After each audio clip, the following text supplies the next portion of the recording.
고맙습니다. 고맙습니다.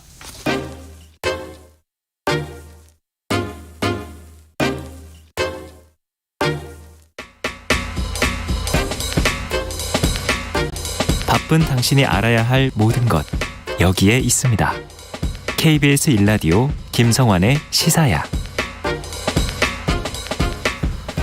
소득 하위 8% 국민에게 1인당 25만 원씩 지급되는 코로나 상생 국민지원금 신청 절차가 오늘부터 시작됐습니다.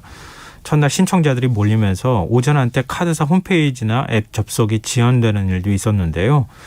지난해 5월에 이어 16개월 만에 국민지원금이 풀리면서 어떤 경제적 효과를 나타낼지 이 부분에도 관심이 쏠리고 있습니다. 윤석천 경제평론가 연결해서 국민지원금 신청 대상과 방법, 또 우리 경제에 어떤 영향을 미칠지 이 부분에 대해서 얘기 나눠보도록 하겠습니다. 평론가님 안녕하십니까? 네, 안녕하세요. 윤석천입니다. 네, 오늘부터 코로나19 국민지원금 신청이 시작됐습니다. 내가 지원금 대상에 포함되는지 이게 제일 큰 관심거리 아니겠습니까? 어떻게 확인할 수 있나요? 일단 네이버 앱이나 카카오톡, 토스 및 국민비서 홈페이지에서 국민비서 사전 알림 서비스를 갖다 요청하신 분들이 계실 거예요. 네. 이분들 중 일부는 이미 안내를 받았을 거고요. 또 못 받으신 분들은 수차적으로 안내를 받게 될 것입니다. 그렇지 않은 분들도 계실 텐데요. 이분들은 카드사 홈페이지나 앱, 콜센터, ARS 등에서 확인할 수 있습니다. 또 건강보험공단 홈페이지나 앱 등에서도 조회하실 수 있습니다. 제 주변 분이 오늘 국민비서 한번 해봐요. 이렇게 얘기도 하더라고요. 네네네. 신청 대상이 되는지 안 되는지 통보도 해줬다고 얘기하면서. 예. SNS를 통해서 아주 쉽게 가입할 수 있으니까 한번 해보시면 그렇습니다. 어떨까 이런 생각이 들고요. 네네. 지난 6월분 건강보험료 가구별 합산액이 기준이 된다고 하는데요. 네네네. 이 좀 여러 가지 면에서 좀 헷갈리는 측면도 있고 그래요. 건강보험 피부양자지만 따로 사는 부모님은 이거 어떻게 되는 겁니까? 한가구로 포함되는 겁니까? 일단 결론부터 말씀드리면은 건강보험 피부양자지만 따로 사는 부모님들이 계시겠죠. 네. 이별에는 별개 가구, 각기 다른 가구로 인식이 됩니다. 좀 헷갈리시는 분들이 계실 텐데요. 원칙적으로는 6월 30일 기준 주민등록법상 세대별 주민등록부에 함께 등재된 사람은 하나의 가구로 보게 되는데요.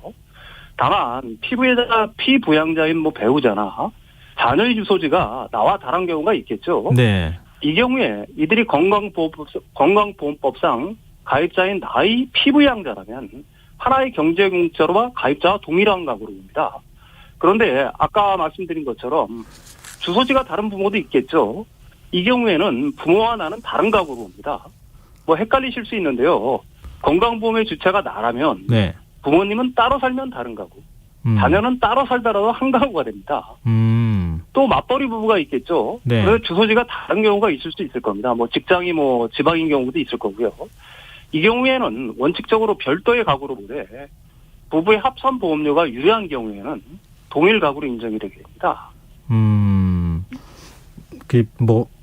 다 명확하게 들어오는 것 같기도 하고 아닌 것 같기도 하고 부부 같은 경우에 조금 헷갈리기도 하고 그러는데요. 예. 지난 6월이 기준이잖아요. 건강보험료. 예, 그렇습니다. 가구별 합산액이. 네네네. 만약에 6월에서 지금 이제 9월 넘어올 때까지 결혼이나 네네네. 출산을 한 경우 가족관계 네. 변화가 있는 경우도 있을 수 있잖아요. 네, 그렇습니다. 이럴 때는 어떻게 되는 겁니까? 이의 신청을 할 수 있죠. 일단 6월 말 건강보험료 기준으로 지원금 대상 여부가 확정되는 건 맞습니다. 다만 6월 말과 현재 시점 사이에는 약 2달 정도 흘렀지 않습니까? 예. 그 사이에 얼마든지 변동이 생길 수가 있겠죠. 가령 결혼을 했을 수도 있고 아이가 태어날 수도 있습니다. 이런 경우에 이의 신청을 할 수가 있는데요. 또 건강보험료를 갖다 조정할 필요가 있는 사람들도 있겠죠. 이 경우에도 이의 신청이 가능합니다. 작년과 달리 올해는 온라인으로 이의 신청이 가능하고요. 예. 국민지원금 신청이 개시한 9월 6일부터 온라인 국민신문고 또는 주소지를 관할하는 읍면동 주민센터에서 접수를 받게 되는데요. 접수된 이의 신청은 자치단체와 건강보험관리공단 심사를 거쳐서 처리가 완료되며 개별적으로 통보가 됩니다. 예.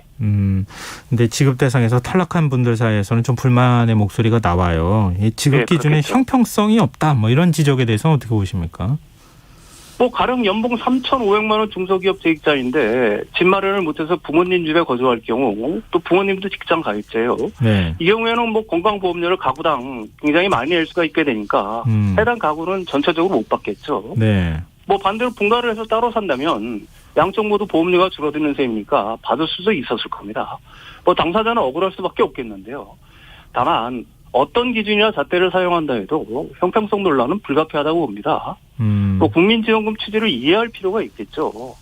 세금의 소득 재분배 기능에 주목할 필요가 있을 거고요. 네. 정치 경제의 목적은 한정된 자원의 효율적 배분에 있다는 것을 이해했으면 좋겠습니다. 네. 다시 말해 이번 국민지원금은 코로나로 힘들어진 계층에 대한 지원의 목적이 있는 거지 않습니까? 네. 뭐 그럼에도 불구하고 선별 지원이라고는 하지만 뭐 정치적 타협으로 88%까지 대상 범위를 늘려서 뭐 사실상 보편 지원과 큰 차이를 보이지 않고 있지 않습니까? 네. 이게 사실 뭐 형평성 논란을 갖다 가중시키는 측면이 있는데 이런 부분은 좀 비판을 피할 수 없다고 봅니다. 네. 시행 첫 주인 오늘부터 이번 주 금요일까지는 요일제가 운영된다고 하는데요. 이거 어떻게 신청하면 되는 겁니까? 뭐 크게 온라인 신청과 오프라인 신청을 할 수가 있는데요. 네. 우선 온라인 신청 방법인데요. 신용카드나 체크카드 모바일이나 뭐 카드형 상품권 온라인 충전을 할 수 있습니다. 신용 체크카드는 카드사 홈페이지나 콜센터, ARES를 이용하면 되고요. 모바일이나 카드형 상품권 신청은 지역상품권 앱을 통해서 하시면 됩니다. 신청인 다음날 충전이 되고 이때부터 사용할 수가 있는데요. 다만 말씀하신 대로 시행 첫 주는 요일제로 운영이 됩니다. 네. 뭐 아무래도 첫 번째 주에는 그 신청자들이 굉장히 몰리겠죠. 뭐 시스템의 과부하를 방지하기 위해서 이런 조치가 내려져 있는 건데요. 네. 뭐 토요일과 일요일에는 출생연도에 관계없이 신청할 수 있고 다음 주부터는 언제든 출생연도에 상관없이 신청할 수가 있습니다. 뭐 두 번째 방법은 오프라인 신청 방법인데요. 네. 9월 13일부터 신청을 할 수 있고요. 신용 체크카드 신청은 카드와 연계된 은행 창구를 방문하시면 되고요. 선불카드나 종이형 상품권 신청은 해당 읍명동 주민센터에서 신청하시면 됩니다. 네. 뭐 온라인이 익숙치 않거나 거동이 불편해 주민센터 방문이 어려우신 분들도 있겠죠. 이런 분들은 카드사 콜센터나 ARS를 이용하시는 게 가장 좋은 방법일 것 같습니다. 네. 또 한 가지 9월 13일부터는 찾아가는 신청 제도도 운영된다고 합니다. 지자체에서 네. 고령자나 장애인들을 대상으로 방문을 해서 신청서를 접수한다고 하니까요. 네. 이렇게 몸이 좀 불평하시거나 연세가 많이 드신 분들은 이런 서비스를 갖다 이용하시는 것도 좋을 것 같습니다. 네. 그 지난해 1차 재난지원금 지급했을 때 하고 이번에 국민지원금 지급한 거 쓸 때 그 사용처가 좀 달라집니까? 뭐 그렇지는 않고요. 예. 우선 뭐 사용 가능한 업종은 소상공인 자영업자가 운영하는 지역사랑 상품권 가맹점입니다. 이걸 갖다 항상 기억을 하셔야 될 것 같고요. 네. 뭐 대표적으로 전통시장이나 동네마트, 편의점, 식당, 뭐 미용실, 약국, 병원, 안경점 등에서 사용하실 수 있습니다. 또 프랜차이즈 가맹점도 사용할 수 있는데요. 네. 단 본사가 직접 운영하는 직영점에서는 사용이 불가능합니다. 뭐 사용이 불가한 것을 기억할 필요도 있겠죠. 네. 대형 매장은 안 된다고 보시면 됩니다. 백화점이나 복합 쇼핑몰, 대형마트, 면세점, 유흥업종이나 사행산업, 대형 온라인몰, 홈쇼핑, 배달앱 등에서는 사용이 불가능합니다. 네. 뭐 요약하면 일단 오프라인 위주고요. 오프라인이라도 대형 매장은 거의 안 된다고 보시면 됩니다. 네. 국민지원금 규모가 총 11조인데요. 네네. 지역경제 활성화에 좀 도움이 될 수 있을까요? 그렇다고 봐야 되겠죠. 지난해 경우를 보면 재난지원금 지급 후에 몇 개월 동안은 카드 사용 액수도 늘어났고 소비 심리도 개선되는 효과를 보였죠. 예. 특히 중소자영업자들 매출이 늘었습니다. 뭐 이번에도 비슷한 효과를 보일 거라고 봅니다.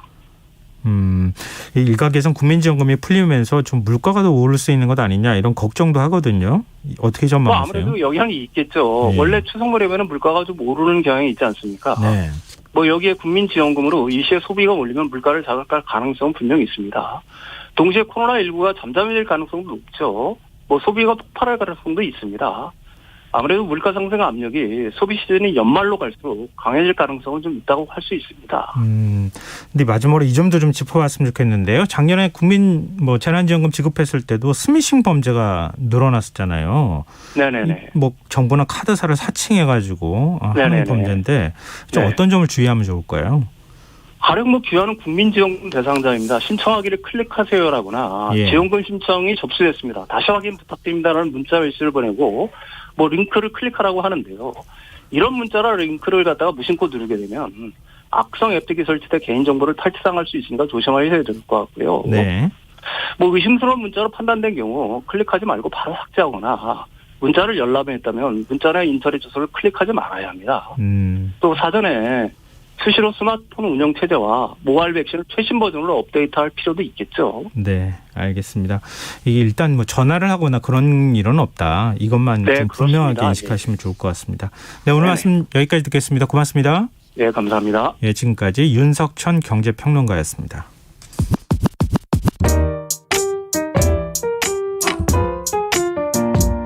김성환의 시사야는 청취자 여러분의 참여를 기다립니다. 문자 샵 9730으로 여러분의 의견 보내주세요. 짧은 문자는 50원, 긴 문자는 100원의 정보 이용료가